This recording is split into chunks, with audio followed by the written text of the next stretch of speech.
Hello and welcome to the iCandy Duo podcast. I'm your host, Naomi Williams. This podcast is brought to you by iCandy World, makers of beautifully British pushchairs for parents across the globe.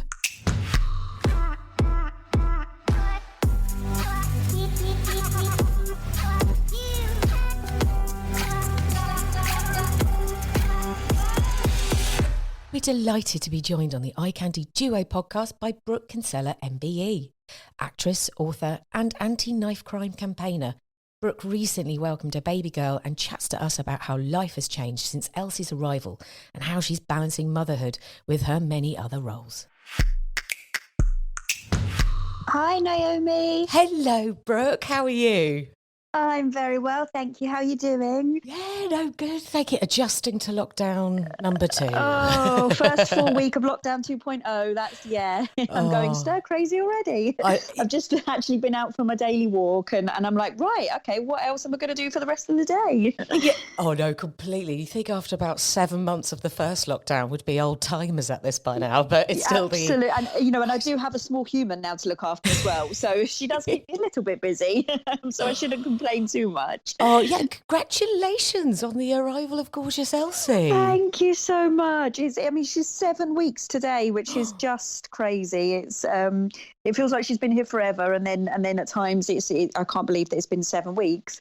Yeah, you've been 7 weeks a mum. That's incredible. Yeah, absolutely. And I just keep thinking, because she was early, obviously, there is a world in which she might have only been here for 2 weeks. And it's just, it's crazy. Oh, yeah, because I did read that. Yeah, she did. She made a surprise appearance. She did indeed. She did indeed. Naughty little thing. Yeah, she's just so desperate to meet you. But I mean, How was that? Because I guess, if you think of 7 weeks ago, I mean, it's still a very different world out there than maybe if you had her this time last year. But I mean, how was that whole experience for you?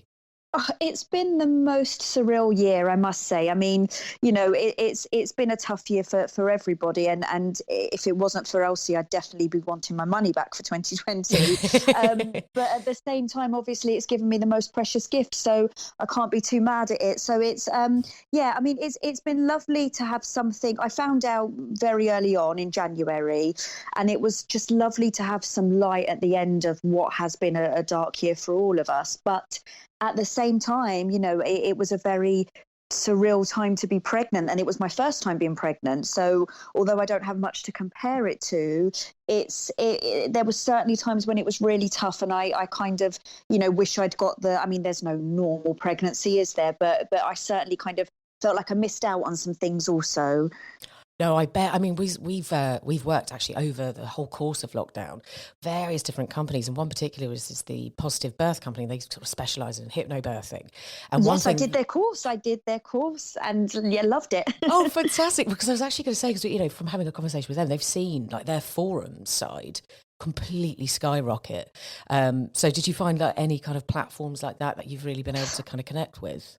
Absolutely. I think, as well, I'm quite late on to the party with kids when it comes to my friends. All of my friends are on their second and third. So I have lots of support on WhatsApp groups. And, we all, I think what we all learn as a globe really is how to connect with friends again. So I was doing lots of FaceTiming friends when I eventually let the news out, but certainly did a lot of kind of online research for forums for other mums, or mums to be going through at the same time as me. And actually I think there is a huge baby boom of babies born October, November. Obviously maybe it was dry January, maybe it was lockdown. I can't buy any size 1 nappies at the moment, but I think certainly it seems there were so many people going through it as well, which made me feel not so alone. Oh, no, that's fantastic. And how has your husband Simon been throughout this whole period? Was he actually able to be with you at the birth? Oh, he was, thank goodness. We were, I say lucky. So Elsie made a surprise appearance 3 weeks early, basically because I got really poorly. I went into hospital for what they thought was a stomach bug and turned out to be HELLP syndrome, which was just, it was a complete, as I mentioned earlier, I'd done all of the hypnobirthing. I made Simon do a whole weekend long course, and there were lots of husbands kind of sitting there with gritted teeth going, oh yeah, I'm so happy to be here. And, I think, with my pregnancy, the one good thing about being locked down was I really took the time to look after myself, try and do exercise, get out for walks, and do things like preparation and hypnobirthing and meditation. So I had this plan in my head, it was going to be wonderful and I would be this goddess. And then 3 weeks to go, out she had to come, basically, because I was so poorly. So, they do say the best laid plans, and certainly that was the case for me. But because I was so poorly, Simon actually got to obviously be there with me it was a C-section in the end, but he got to stay with me a lot longer than he would have, because I was in recovery on my own for quite a bit longer than I would have been normally. So it's kind of kind of a double-edged sword. Yeah. It wasn't wonderful that because it was quite a serious thing. I mean, I actually didn't look it up, and he was very good at not panicking me and telling me what it was until I got home a week later and was like, oh goodness, okay, that's quite scary. So actually we were lucky to have him, but he still missed every scan, every appointment. It's those things, especially when you're a first-time parent, that's just rubbish for everybody, really. And it is a nerve-wracking time of having to go in. Obviously you're doing all this stuff with this overhanging kind of weight of pandemic. Oh my goodness. I mean, anyone who's had a scan, you spend half an hour just lying there going, please God, let everything be okay, and doing that on your own. And there were a couple of points throughout my pregnancy where they were a bit worried about certain things with Elsie, especially then, when I got kind of, blood tests and diagnosed and got told, right, she's got to come now. It was all panic stations, and doing that on your own. And I've got friends who have been through far worse and had to do the most horrendous things, around birth and pregnancy on their own. And it's the one thing with the pandemic that I hope changes soon, because it's I get that there's lots of people being affected by this god awful thing in many different ways, but it's really hard. Yeah, no, but I mean, I suppose you can kind of almost put it all behind you, because now you've got this wonderful little girl who's destroying your sleep and changing your life completely. Absolutely. It's so overwhelming, and it's kind of, I think for the first few weeks you kind of think like it's this little tiny toy that's going to go back soon, and then you realize, oh no, they're definitely not, they're here to stay. And it's a baptism of fire, that's for sure. Yeah, no, I bet, I absolutely bet. But and I suppose that's the weird kind of the other side, like you say, double-edged sword of being in lockdown. You get to have so much family time together. Absolutely. Lots of, I think as well, because lockdown is happening now and, it's cold and it's rainy, it is the perfect time to cuddle up on the sofa and, get the bonding in. And, for sure, the only sad thing, obviously, is just as I was getting ready to go out into the world and introduce her to the world and to loved ones, we're all locked away again. But, she's here to stay. So that can wait. Yeah. And hopefully by Christmas, she'll be like the perfect gift for everybody. You don't have to go buy any presents. Absolutely. I've already got her Christmas outfit ready. She's got her Christmas pudding leggings. And, fantastic. We look forward to hopefully being able to see people at Christmas. I mean, why have kids if you can't dress them up? That's, to me, that's the whole point. I did it for Halloween and I wrote that exact caption, honestly. And I was just like, oh, this is why you have them. She was a wonderful little pumpkin. It was very cute. Oh, fantastic. But I mean, like you say, obviously finding out you're pregnant at the start of the year, this whole year must be quite mixed, because also I do appreciate it marks the 12th anniversary of the tragic death of your brother Ben. I mean, for listeners that might not be totally familiar with the Ben Kinsella Trust in particular, could you maybe just just give us a short update on sort of what you guys are really trying to action at the moment, and actually how that's been going, especially in a time of lockdown? Of course. I mean, I think I'll start the story on a positive story, and just when I did my pregnancy test earlier this year, I was at my mum's house, and I opened up the pregnancy test, and obviously there's a code on the pregnancy test, and on it the first three letters will be EN, and I was like, okay, I've got a good feeling about this one, and it was a positive test, so that was my little sign that he was looking down, sending a bit of magic.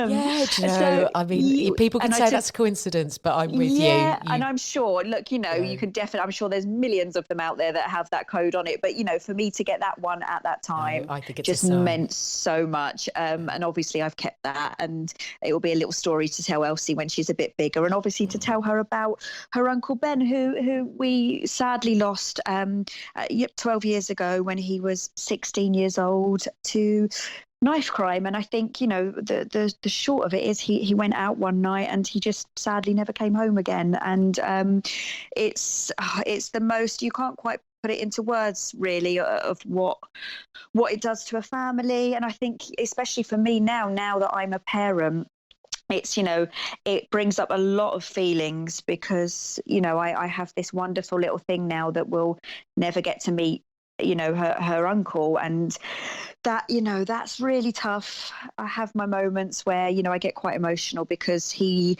was very special and wonderful. And Elsie is the first girl in my family. We've got lots of boys, and I know that he would have spoiled her rotten. So that's a bit tough. And knowing obviously what my mum and dad went through, and the thought of now I'm a parent losing a child and thinking about that pain is just a bit too much to even contemplate at the moment. But so in answer to your question, we set up the Ben Kinsella Trust when we lost Ben. And I guess in the first instance, it was a pretty selfish thing. We just didn't want him to be forgotten, in all honesty. We loved him so much, and he was so special to us. And we wanted to do something in his memory and in his name. And so we set up a charity that educates young people on the choices and consequences of knife crime. And 12 years on, we have 3 exhibitions, and we've had over 20,000 children through the door. We're based in London and Nottingham, and we're about to open a third one. And we use Ben's story to try and help kids make the right choices in life. And it's going really well. I mean, I say it's going really well. I'd love to be able to say to you now that it's made a huge difference, but sadly, knife crime is still at an all-time high, and so it does make it a little bit hard to keep going with the work. But it's so important. I think that's exactly it. I mean, it's not with anything like this, and I'm sure you more than anyone in your family would appreciate that. It's certainly never a race to get this kind of change. It really is. It's a marathon, and I think all the work you've been doing over these years, it's making an impact and making a difference. And it will hopefully pave a different world for Elsie. And she's absolutely. I think the reason that we started the Ben Kinsella Trust was to stop this happening to anybody else's brother or son, and that's what we kind of live for and hope for. No, absolutely. I mean, it's your life, I suppose, as well it's been very diverse, I could to say the least, in terms of where from an actress in EastEnders to in 2011 getting your MBE for the work with your anti-knife campaigns that you've done. I mean, you could never have predicted that. I mean, what did that moment feel like to you when you got awarded the MBE? Oh, it was just, I mean, I'm not going to lie, I was quite hungover when I opened the letter. And I just remember thinking, this is a joke. Somebody's playing a prank on me here. Yeah. I thought it was my dad. And I couldn't even take it seriously for a little bit. And then obviously I was just so proud. It never kind of felt like my MBE. It felt like it was Ben's. Everything came from him. And,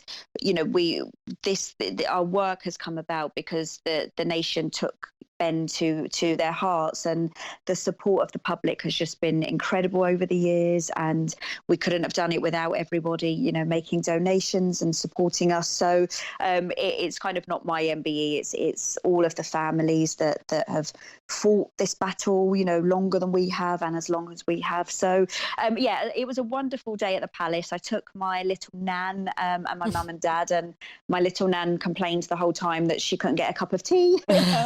So gotta love nans. Absolutely. So that she kind of brought us down a peg or two there. But we all got dressed up, and it was it's a lovely thing to look back on. And I've got the, I think I wore the medal once. I pinned it to my pajamas, and then my dad took it off me for safekeeping. And yeah, it's something that I'm obviously very proud of, but wish it's bittersweet. Obviously, I'd rather not have it than have Ben here. No, of course, but I think it's still, again, when you think about Elsie's kind of education as she starts to grow up and she kind of asks questions, you get at least the opportunity to kind of say, yeah, this is what your mum did, and this is what this was for, which I think is incredible.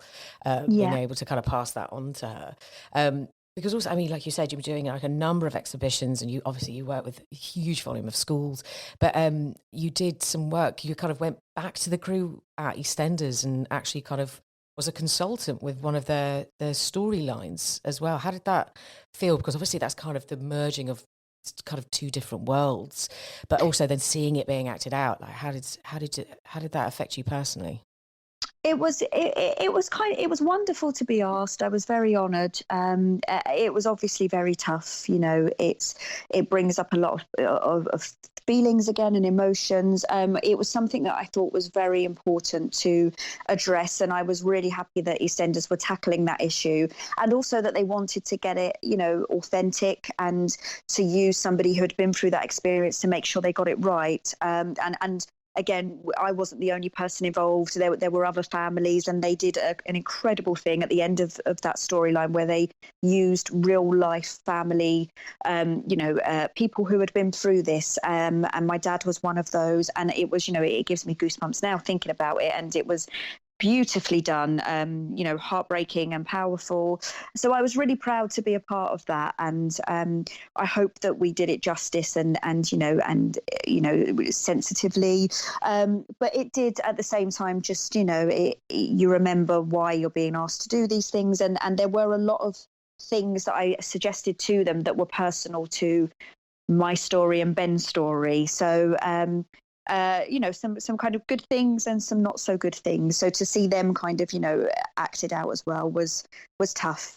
No, I'm absolutely sure it must have been, very, very challenging for you. But I think it's, again, but it's important to kind of bring that sort of storyline to a mainstream.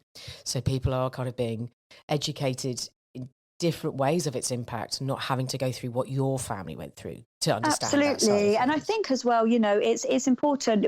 Something like EastEnders, a soap, is where all the family gathers around to watch that show. It goes across every generation, and lots of kind of, different types of people. And it's a great thing to just begin having those conversations, as a family, because, the work that we do with young people in our exhibition is great, but then they go home to their family, and it needs to be followed up on. And I think we need to stop brushing it under the carpet. I was very guilty of, before it happened to Ben, thinking knife crime it's a certain lifestyle. It happens in certain areas. It's never going to happen to me or my family. And then it did. And sadly, we're not the only ones who thought that. It can, and it is happening just anywhere and to anyone. And I think it's really important to just begin having these conversations, even if it's around safety and what to do if your child knows somebody who's carrying a knife. That to me was the main, thing, a reason for doing it. No, absolutely. I think it's, just even if you can get kids in a conversation about it, to start kind of, like you say, if they know a friend or anything like that, just to come forward and start talking about it and know that this isn't right, this isn't okay. I mean, alongside all of this campaigning stuff, you've also very casually been running a theatre school and a talent agency as well. That's a lot of stuff. How are you? I wear lots of different hats, I must say. Yeah, obviously theatre's like in your blood, and it makes complete sense to kind of extend that. And obviously all your work with children makes complete sense to be, to extend that into a theatre school. But I think you're in your 10th year of doing that. Yeah, which seems crazy. It was just a little tiny dream that I had many years ago. I obviously went to a local drama school called Anna Shears in Islington that has produced many, many wonderful people, from Kathy Burke to Patsy Palmer, to Reggie Yates to Zoe Ashton. And, we were this just really kind of local Islington school. It's where all the Cockneys came from. So most people on EastEnders, you'll have found them there. And I kind of went there. My mum sent me. I was really shy as a kid and didn't have many friends. I liked reading my books, and she sent me there for a bit of confidence. And I fell into the world of acting, and I got my first role when I was 7, opposite lovely Russell Brand and Russell Tovey, and I loved that part of it because I wasn't Brooke Kinsella. I was playing other people, and that gave me a bit of confidence. And so it was crucial to me, and I have the best memories of my drama school. And so I wanted to kind of give that back to the community when I got a bit older. And so I set up True Stars 10 years ago, and it's, I set it up thinking, well, I'll set it up and then it will run itself, and I'll walk away. And 10 years on, I'm there every Saturday. Obviously not this year because we've all been locked down, and sadly we had to shut the doors in March, but it's so much fun. And for me, it's about giving kids confidence and a safe space to come and play and try new things and make new friends, and I'm so proud of it. And I don't know what the world holds for us now, because we probably won't be able to go back to early next year, and it breaks my heart that we've been shut so long. But for me, it's my little baby that I'm really proud of. Yeah, no, fantastic. That did really make me smile, thinking like, yeah, I'll set it up. It will run itself. 10 years on, every Saturday. And my teachers laugh at me because if I have a day off, I'm just constantly panicking, like, have we lost any kids? Is everybody all right? And so I might as well be there because I don't relax anyway. But, there's playing Sleeping Lions with kids on a Saturday morning. There's nothing better. So obviously it's prepared me brilliantly for motherhood.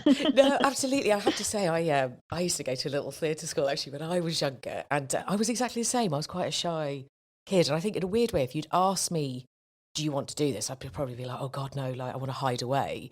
But because I've got a big brother and a big sister, off I went, and it did me the world of good. I mean, look at me now on a podcast. But no, but it does actually just. It's so important, just for social skills in any job. I mean, being an actor is a terribly fickle and hard career, which I completely get. But the skills that drama, and this is why I think it's so important that it is still done in schools, across the ages, is if you've got to do a presentation in work, I think a lot of grown-ups will be absolutely petrified at the thought of standing in front of people and giving any kind of speech. And I think drama schools and drama clubs give those basic skills that can take you through life. So I think it's really important as children that we encourage that. Absolutely. And I think it's actually, you could, if you think about what this year has presented, and especially as you going off to potentially, you could have had Elsie on your own, all that kind of thing. And in a weird way, I think sometimes even these, going to having acting lessons, having those kind of skills of going, right, you're going to stand up, you're going to do this on your own. It builds a kind of different mentality in some. And it can, even on things like that level, it can really kind of prepare you for almost anything. So do you think Elsie, I mean, poor thing, she's 7 weeks old. Let's put her on the stage, Brooke. No, but do you think you'd be quite keen to get her involved? Yeah, let's send her out to work now. It's as I said, it's a bit of a double-edged sword because I was very lucky and had a really long career, starting from when I was 7 and spanning all the way up until my 30s, and did some incredible stuff and have some wonderful memories. But it's hard, especially when it becomes not a hobby or a passion, but a job. And with the industry the way it is now, coming out of COVID times, it's going to be even harder. So, I think I'd prefer her to follow in law like her daddy. That would be preferable for me. But at the same time, there are so many wonderful things about it. And I think, whatever she wants to do, obviously we will support. I'd probably be very proud. I mean, I hope she's got a better singing voice than me, and more rhythm, because I was very much a one-trick pony. But yeah, I mean, we've got a long way to go, I think. But if she starts showing signs, I'll certainly kind of just encourage the outlet of drama, because it's something I think is so important and can help in many ways. No, absolutely. And just to kind of like wrap it up, because it's been so wonderful talking to you, and I'm just looking at my monitor. We've been chatting away for 25 minutes. Oh my goodness, flown by. But yes. What would you say? And I forgive me, because I don't have any kids. I'm in exactly the same position as you. A lot of my friends are on, but sort of baby number 2, even 3. I'm I'm in my 30s with ease. Let's put it that way. Forgive me, this might seem like an utterly ridiculous question, but because I always find it quite fascinating. And I think it's always so lovely and enlightening. Like you say, before you have kids and having these conversations with women and just getting a really nice broad idea of what it's like, sort of pre and post baby. I mean, what would you say has been, it's been 7 weeks. It's such a short time. I was going to say, what's been your, minus the lack of sleep, what would you say is the biggest change to you since becoming a parent? I think, in all honesty, and it's something that I've had to be very honest with myself, it's something that I have wanted for so long and, have now got and I can't quite believe how lucky I am. But it's very overwhelming. And I think, the biggest thing for me is I went from being a very busy, as I said, I wear lots of different hats and I'm not one that can sit still easily. So I went from this really busy kind of working independent woman who could just walk out the house, with my keys and my phone and do what she wanted when she wanted, to sitting on the couch, sometimes not having a shower, in my pajamas, squeezing milk into a very small human. and that's been my life for 7 weeks. And it's a huge lifestyle change, above the lack of sleep and anything else. It's wrapping your head around and adapting to that. And what I've come to kind of, the first moment you have that thought of, oh, this is really tough. You feel so guilty for even thinking about it when you have got what some people are not lucky enough to have and what you've wished for so long. And if you ever have a twinge of, oh, my old life, you feel bad, but actually I've realized that's okay, because it's a lot to get your head around. It really is. And, I wouldn't change it for the world. And I just, and that part of my life will come back and I will wish that away again, I'm sure. But that for me has been the biggest change, and something that I'm now not going to beat myself up about for recognizing. No, I think that's really beautifully honest. And I have to be honest, a lot of my friends went through that as well. Because you think you've been yourself for a very long time, and you're not just going to instantly wake up one day and go, I am a mother, I'm a mother, I'm a goddess. Yeah, absolutely. It doesn't, certain things kick in, but it takes you're mentally, physically, emotionally a little bit of time to adjust, and that's all right. Yeah. Oh, fantastic. Well, look, it's been an absolute pleasure having a little chat with you, Brooke. Thank you so much for joining us. Thank you so much. Thank you for having me. And take care, and we'll speak soon. See you on the other side. Yeah. Hopefully not for lockdown 3.0. Yeah. That just gives me shudders. Thanks so much. All right. Thanks. Bye. To find out more information about the topics covered in today's podcast, please go to the iCandy blog page on www.icandyworld.com/ICLife, where you'll find all the relevant links.